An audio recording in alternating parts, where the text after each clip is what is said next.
Hello everyone, welcome to Knowledge of Law. In this video we talk about CPC, Civil Procedure Court में हम बात करने जा रहे हैं ऑर्डर 1 के ऊपर. गाइस मुझे भी पता है, आई नो कि हमने ऑर्डर 1 के ऊपर ऑलरेडी आपके साथ वीडियो डिस्कस की थी, but in this video talk about कि इसे कैसे याद करें, इसे इजीली ट्रिक ऑर्डर 1 से लेके ऑर्डर 1 रूल 1 से लेके 13 तक.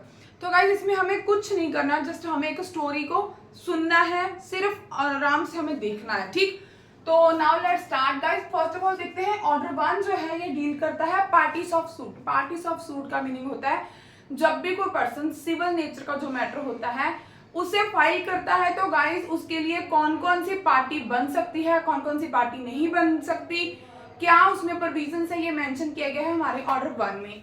तो गाइस हम स्टोरी देखेंगे. ठीक, ये ए है. ठीक, ए जो पर्सन है गाइस, इसका एक मान लो ये टाउन है. ठीक, बी ने ये वाली सड़क रोड बनाया है इसके टाउन में. ठीक, ये रोड है. ठीक, अभी जो ए है गाइस, जो सूट फाइल करेगा वो होता है प्लेंटिफ, जिसके अगेंस्ट सूट फाइल होता है वो होता है डिफेंडेड. ठीक, ए का जो रोड बना है ये इसके घर के सामने से गुजर रहा है. तो गाइस ये रोड अभी बने को 10 दिन भी नहीं हुए, रोड जो है गाइस जो फिर से खराब हो गया, रोड ब्रेक हो गया. ठीक, तो अभी से प्रॉब्लम आ रही है. यहां पर बात ये है कि ए बोल रहा है कि हमें भाई इस बी पर्सन के खिलाफ अगेंस्ट हमें सूट फाइल करना है, हमारा डैमेजेस हुआ है. ठीक, अभी क्या हो रहा है, यहां पर क्या है गाइस, कोई भी एक पर्सन नहीं है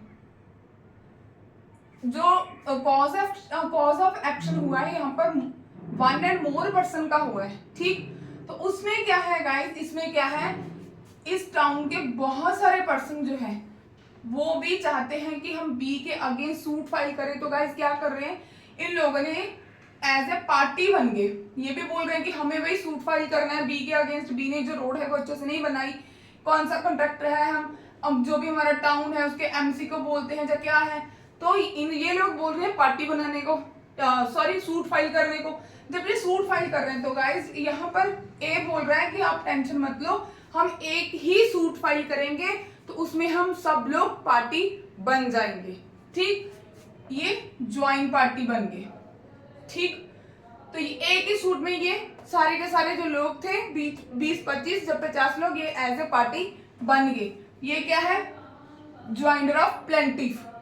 ठीक, अभी अगर कोर्ट को लगता है कि इनकी वजह के कारण, ड्यू टू रीजन प्लेंटिफ के कारण अगर को जो ट्रायल है वो डिले हो रहा है या एम्बैरस हो रहा है, तो कोर्ट के पास पावर है, कोर्ट इन्हें बोल सकते हैं कि भाई आप अपना जो ट्रायल है वो सेपरेट ट्रायल कर लीजिए. क्यों? क्योंकि इसका जो डिसीजन आने में आपकी वजह से जो ट्रायल है वो डिले हो रही है, एम्बैरस हो रहा है. तो कोर्ट के पास ये पावर है. ये कौन सा रूल है, रूल 2. ठीक, अब बात आ रही है कि जब इन्होंने पार्टी बनाना है बी को. ठीक, तो गाइस इन्होंने क्या किया, कॉन्ट्रैक्टर को पार्टी बना लिया, साथ में जो भी पर्सन है.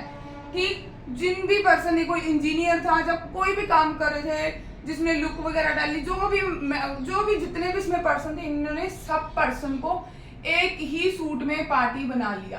तो ये क्या है, ज्वाइंटर ऑफ डिफेंडेड.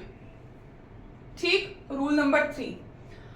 अब बात करते हैं कि अगर सेम चीज अगर कोर्ट को लगता है कि हाँ भाई डिफेंडेड के कारण, किसी भी एक डिफेंडेड के कारण जो ट्रायल है वो डिले हो रहा है, एम्बैरस हो रहा है, कोर्ट के पास पावर है, कोर्ट बोल सकती है कि भाई आप अपना सेपरेट ट्रायल कर सकते हो. ये कौन सी बात है, रूल 33A. अब बात हो रही है कि अगर जो कोर्ट है, मान लो ये कोर्ट है. ठीक, इसमें क्या है गाइस, कोई भी पर्सन के खिलाफ, चाहे वो प्लेंटिफ हो, यहां पर प्लेंटिफ है. ठीक, चाहे वो डिफेंडेड हो, किसी भी डिफेंडेड के खिलाफ, चाहे प्लेंटिफ है चाहे डिफेंडेड है, किसी के फेवर में चाहे किसी के अगेंस्ट डिक्री जा सकती है. मान लो यहाँ पर बहुत सारे प्लेंटिफ है, इनको 10 में से मान लो 9 को रिलीफ मिल गई, एक को नहीं मिली. यहाँ पर जो डिफेंडेड है गाइस, यहाँ पर भी 10 डिफेंडेड है, 10 में से 7 जो डिफेंडेड थे उनके अगेंस्ट गया ठीक, और 3 के फेवर में गया। ये कोर्ट का डिसीजन है, किसी के भी फेवर में जा सकती है जजमेंट, किसी के भी अगेंस्ट जा सकती है। ये है हमारा रूल 4। अब बात करते हैं कि जो सारे के सारे जो डिफेंडेड है गाइस, ये जितना भी क्लेम मांगा गया है, ठीक, वो सारे को सारे जो अपने अगेंस्ट या किसी दूसरे के अगेंस्ट जो भी क्लेम मांगा गया है वो लाइबल नहीं है। ठीक, मान लो दूसरे से कोई क्लेम मांगा है तो ये वाला थोड़ा इसमें लाइबल होगा। क्या क्या चीज किस किस से मांगी गई है वो चीज देखी जाएगी। ये बात करता है रूल नंबर 5।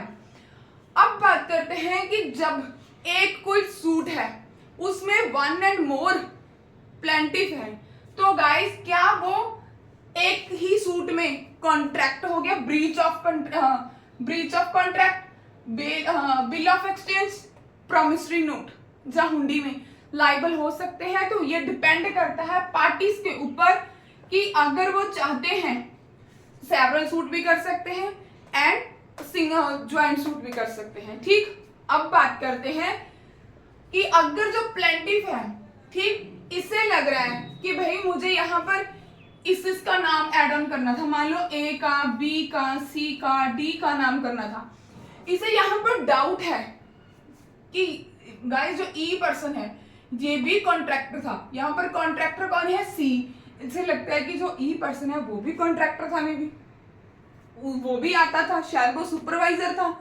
तो यहाँ पर क्या है कि अगर इन्हें डाउट है तो कोर्ट जो ऑर्डर हमारा 7 है, रूल 7 है, ये बोल रहा है कि आप इसे भी पार्टी बना सकते हो। ये ट्रायल के दौरान देखा जाएगा कि हाँ ये पर्सन कितना लाइबल करता है। ठीक, ये था रूल 7। अब बात करते हैं कि अब ये सारे पर्सन हैं एक ही टाउन के, ठीक है, तो अब भी ये सारे के सारे पर्सन तो गाइस बिजी होंगे।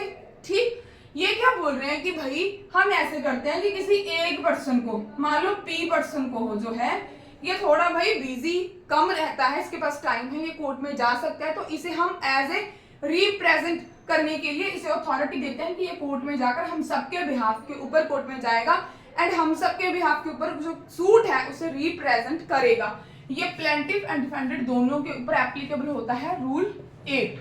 ठीक, अब बात करते हैं कि कोर्ट है जो, ठीक, कोर्ट के पास पावर है कि जब कोई ट्रायल चल रहा है कोर्ट किसी पर्सन को एज ए ज्वाइन कर सकती है, चाहे वो बॉडी ऑफ पर्सन हो चाहे कोई सिंगल पर्सन हो। ठीक, उसका ओपिनियन लेने के लिए जो ट्रायल चल रहा है, ये बात कर रहा है हमारा रूल 8A।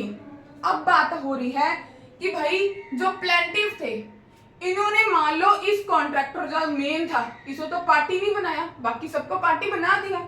अभी क्या हो रहा है, इसमें जो पूछ रहे हैं कि भाई हमें तो पता ही नहीं, क्योंकि जो इंजीनियर था वो बोलेगा मुझे तो भाई जो काम बोला मैंने वो किया। जो भी इसमें जो पर्सन थे, जब हम रोड बनाते हैं आपको पता है कितने सारे पर्सन होते हैं, कोई लुक डालते हैं, कोई कुछ करता है, वो बोलेंगे भाई हम क्यों इतना लाइबल करें, हम लाइबल नहीं है। ये क्या है कि जो कॉन्ट्रैक्टर ने हमें दिया हमने वही किया। इसमें क्या है कि आप कॉन्ट्रैक्टर को पार्टी नहीं बनाया, वही तो आपको जो भी आपको डैमेजेस हुआ है वही पे करेगा। ठीक, उसी को पता है जिस पर्सन को कॉन्ट्रैक्ट दिया गया था, जिसको पार्टी बनाना है, जिससे आप क्लेम चाहते हो, आपने पार्टी नहीं बनाया, वो होता है नॉन ज्वाइंडर। और जो अननेसेसरी पार्टीज होती हैं, मींस आपने ड्राइवर को यहाँ पर पार्टी बना लिया किसी और अदर पर्सन को, ये क्या है unnecessary party. Means miss joinder का मतलब होता है अननेसेसरी पार्टी, नॉन ज्वाइंडर का मतलब होता है कि जिसे आपको पार्टी बनाना था आपने पार्टी नहीं बनाया। ये है रूल 9। अब बात करते हैं कि जब भी कोई सूट फाइल करता है प्लेंटिफ, उसे लगता है कि मुझसे किसी का नाम, मान लो यहाँ पर किसी का नाम था आर, ठीक, तो उसने बाय मिस्टेक जिसका नाम था वो एफ लिख दिया। तो गाइस ये भी इस ऑर्डर में मेंशन किया गया है कि अगर प्लेंटिफ से बाय मिस्टेक जो उसका नेम है पार्टी का अगर गलत लिख दिया गया है, रॉन्ग नेम लिख हो गया सूट में, तो गाइस वो एप्लीकेशन देके उसे चेंज करवा सकता है। ये बात की गई है हमारे रूल 10 में। अब बात करते हैं कि जो कोर्ट है, अगर कोई भी मैटर हो, ठीक, अगर कोई मैटर होता है कोर्ट में, कोर्ट ऑब्जर्व करती है कि किसी पर्सन ने, किसी पार्टी ने प्लीडर जो है, एडवोकेट है, वो अपॉइंट नहीं किया, तो कोर्ट क्या करती है, जो भी कोर्ट में एडवोकेट्स होते हैं उनमें से किसी भी एडवोकेट को वो रिक्वेस्ट कर सकते हैं कि एडवोकेट सर आप इस पार्टी के बिहाफ के ऊपर हमें एज ए रिप्रेजेंट करें, आप हमें एड्रेस करें, ठीक। क्यों भाई, उसका जो भी डिसीजन होगा वो आ सके। कोर्ट किसी भी एडवोकेट को वहां पर रिक्वेस्ट कर सकती है। ये किस अब में बोला गया है, रूल 10A में। अब बात करते हैं कंडक्ट ऑफ सूट, ये बात हो रही है हमारे रूल 11 में। अब बात हो रही है कि वन एंड मोर पर्सन्स है, ठीक, बहुत सारे पर्सन्स है एक मैटर में, चाहे वो प्लेंटिफ हो चाहे वो डिफेंडेड हो। उसमें क्या है, पार्टीज की बात हो रही है गाइस। तो इसमें क्या है कि कोई एक पर्सन अपीयर हो सकता है, जितने भी सेवरल पर्सन हैं उनके बिहाफ के ऊपर। इसमें क्या होगा कि आपको राइटिंग में अपने सिग्नेचर देने होंगे कि हाँ भाई हमने इस पर्सन को अथॉरिटी दी है और ये पर्सन हमारे बिहाफ के ऊपर कोर्ट में अपीयर हो सकता है। अब बात कर रही हूँ कि अगर किसी भी मैटर में, मान लो जहां पर बात हुई थी मिसजॉइंडर और नॉन जॉइंडर। मिसजॉइंडर कौन था कि जो अननेसेसरी पार्टी थी, जिसको पार्टी नहीं बनाना चाहिए था, पार्टी बना लिया, ठीक, ये था मिसजॉइंडर। नॉन जॉइंडर कौन है, जिसको पार्टी बनाना चाहिए था उसे पार्टी नहीं बनाया। अगर इन दोनों पर्सन को, ठीक, किसी भी ट्रायल में कोई ऑब्जेक्शन लेना है तो गाइस ये ले सकते हैं। कब लेंगे, अर्लियर अपॉर्चुनिटी, ट्रायल की कोई भी अर्लियर अपॉर्चुनिटी होगी तब लेंगे, जब इशू फ्रेम होंगे तब लेंगे, जहां फिर कोई सेटलमेंट हो रही है कोर्ट के सामने तब ये ऑब्जेक्शन ले सकते हैं। तो गाइस अगर आपको हमारी ट्रिक अच्छी लगी, ठीक, इसे याद करने की, तो प्लीज आप हमें मेरे वीडियो को लाइक कीजिए, शेयर करना एंड हमें नीचे गाइस जरूर कमेंट में बताना कि आपको हमारी जो वीडियोस है वो कैसी लगी। गाइस हम छोटे छोटे एफर्ट्स आपके लिए करते हैं, जब आप हमारे लिए लाइक करते हो या फिर कमेंट करते हो हमें उस चीज से मोटिवेशन मिलता है। तो अगर आपको वीडियो अच्छी लगे तो प्लीज हमें बताना, हम जितने भी ऑर्डर्स हैं या जितने सेक्शन हैं उसको हम थोड़ा थोड़ा करके आपके लिए ऐसे याद करने की ट्रिक बनाएंगे, ठीक। Thanks for watching.